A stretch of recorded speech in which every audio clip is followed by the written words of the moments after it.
Assalamualaikum warahmatullahi wabarakatuh. Alhamdulillahi rabbil alamin. Wassalatu wassalamu ala asyrafil anbiya'i wal mursalin wa ala alihi wa sahbihi ajma'in. Qala al-musannifu Ibnu Malikin fil Alfiyah bin nafsi au bil ainil ismu ukida ma'a dhamirin tabaqal muakkada. Bin nafsi au bil ainil ismu ukida ma'a dhamirin tabaqal muakkada. Kita berbicara mengenai taukid. Santri kita masuk kepada pembahasan taukid menjadi tawabi' ketiga setelah na'at ataf. Sebagaimana tawabi' tentu taukid mengikut kepada muakkad pada segi i'rabnya. Boleh menggunakan taukid dengan lafaz an-nafsu atau al-ainu disertai dengan dhamir yang sesuai dengan muakkad itu sendiri. Para santri mungkin dalam sehari-hari kita berbicara, contohnya kalau ada teman kita ngomong, saya tadi ngomong dengan Ustadz besok libur, tentu Anda akan bertanya, yang benar itu kesimpulan kamu atau beliau sendiri yang ngomong? Teman Anda akan menjawab, beliau sendiri yang ngomong. Kalimat beliau sendiri yang ngomong tersebut dengan penegasan atau taukid. Boleh kita juga artikan dengan kalimat taukid itu dengan ungkapan penguatan atau juga pengukuhan. At-taukid, pengukuhan atau penegasan. Dalam bahasa Arab, taukid itu berarti takrirun yuradu bihi tathbitu amril mukarrari inda sami'i. Itu yang didefinisikan oleh Imam Ar-Ru'aini Al-Hattab dalam kitabnya Mutammimah Al-Ajurrumiyah. Nah Ustaz, taukid itu sendiri bentuknya ada dua. Yang pertama, taukid lafzi, yaitu bi'adati al-muakkadi bilafzihi sawa'un kana isman zahiran au dhamiran au fi'lan, mengulangi kembali lafaz yang dijadikan pokok pembicaraan atau muakkad itu sendiri. Boleh fi'ilnya yang diulangi atau fa'ilnya yang diulangi atau isimnya yang diulangi.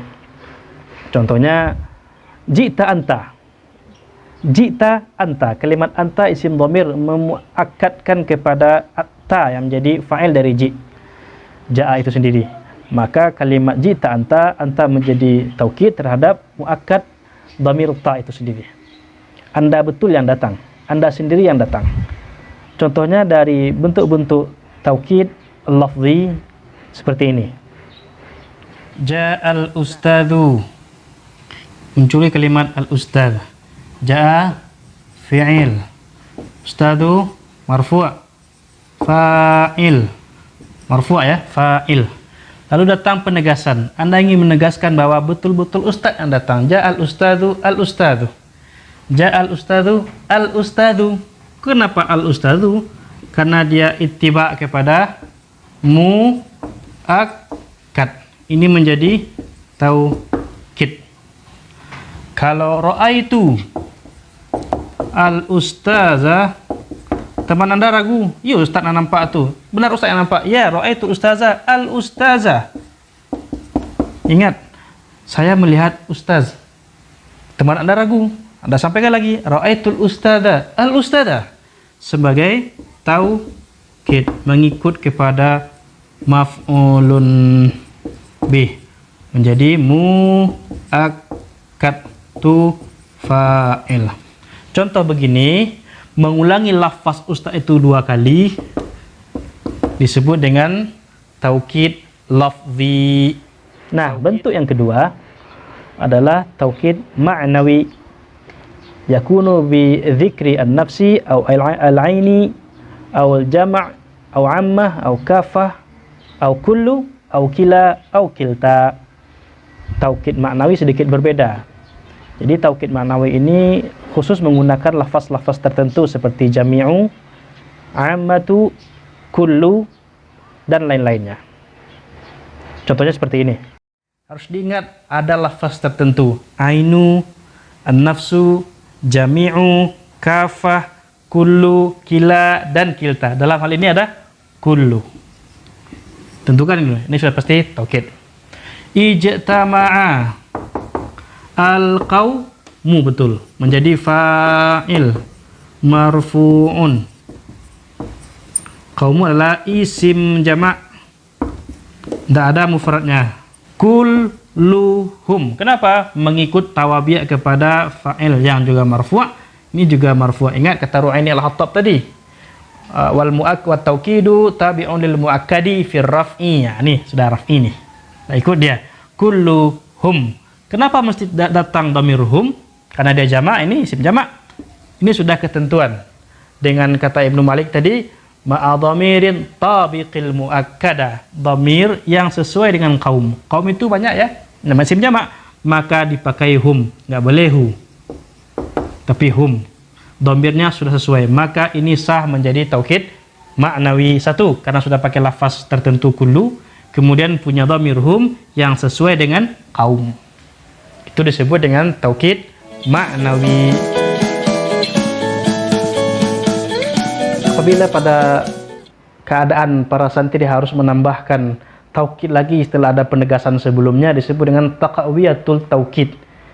Taqawiyatul taukid, memperkuat taukid dengan menambahkan taukid kedua. Contohnya ini, fasajadal malaika tu. Jadi fa'il dari fi'il. Oke. Kula atau kulu? Ya, kullu, karena tawabi' kepada mereka tu fa'il. Taukid. Ngapain datang lagi ajma'un? Ini firman Allah. Maka malaikat semuanya bersujud semuanya. Sudah ada ketentuan di sini memberi faedah kesan al-ihatah wasyumul, mencakup semuanya. Ajma'un jadi taukid lagi untuk kulluhum yang juga ma'rifah. Ini taukid kepada malaikat. Disebut ini dengan istilah taqawiyatu at-taukid. Memperkokoh taukid. Boleh hukumnya. Syaratnya bukan ajma'un kulluhum, tapi kulluhum dulu baru ajma'un. Kalimat ajma' datang setelah ada kullu. Ingat, kalimat ajma' datang setelah kullu. Karena di sini hum, ini ajma'un marfu', ya. Kenapa sudah hum? Karena mengikuti pada malaikat yang jamak. Taukid ma'nawi. Sudah ada lafaz tertentu kullu dan sudah pakai dhamir hum yang mutabaqah dengan malaikah. Nah, faedah dari menggunakan taukid ma'nawi ada 3. Yang pertama, raf'ul ihtimal. Mengangkat keraguan dari orang yang mendengarkan supaya dia tidak mengambil kesimpulan bahwa yang kita sampaikan adalah sebuah majas. Yaitu dengan menggunakan kalimat al-ainu an-nafsu. Yang kedua, faedahnya apabila kita menggunakan kalimat jami'u, kafatu, dan amatu, dan kullu, itu memberi faedah al-ihatah wasyumul, memberi kesan menyeluruh, mencakup, supaya tidak ada keraguan dari orang yang mendengar, ada pengecualian di situ. Kemudian yang ketiga, faedahnya adalah untuk tathbit, menetapkan hukum, hubungan antara fa'il dan fi'il, hubungan antara mubtada dan khabar, itu dengan menggunakan kalimat kila dan kilta.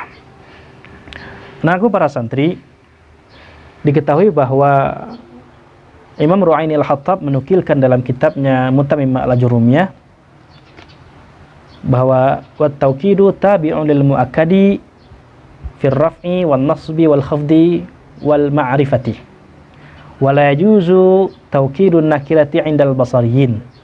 Taukid itu mengikut i'rabnya kepada muakkad. Kalau muakkadnya rafa', maka taukidnya rafa' pula. Kalau muakkadnya nasab, maka taukidnya nasab pula. Kalau muakkadnya khafat, maka taukidnya juga khafat. Wala yajuzu taukidun nakirah. Tidak boleh mentaukidkan kepada isim nakirah. Karena pendapat orang Basrah, ahli Basrah, nahwu dari golongan Basrah adalah mentaukidkan itu hanya boleh pada isim-isim yang ma'rifah saja. Namun Abu Bakar al-Ahdal dalam Kawakibud Durriyah itu memberikan pendapat yang berbeda. Menurut orang-orang Kufah dan Akhfash, itu boleh-boleh saja menggunakan taukid kepada isim yang nakirah selama isim nakirah tersebut muhaddadah atau isim nakirah yang terbatas. Contohnya hadis Nabi Muhammad SAW dari riwayat Imam Muslim melalui sanad Aisyah Ummul Mukminin, ma sama Rasulullah sallallahu alaihi wasallam syahran kullahu illa Ramadhanah. Rasulullah sallallahu alaihi wasallam tidak mempuasakan satu bulan pun semuanya kecuali bulan Ramadan. Nah, kalimat syahran di situ nakirah. Boleh ditaukidkan dengan kalimat kullahu lantaran syahran di situ nakirahnya mahdudah. Nah Ustadz, marilah kita baca kitabnya. Kita dengarkan bacaan teks yang akan Ustadz baca. Silahkan diunduh di link yang akan Ustadz berikan dalam deskripsi. Lalu silahkan diunduh khulasahnya. Semoga bermanfaat. Assalamualaikum warahmatullahi wabarakatuh.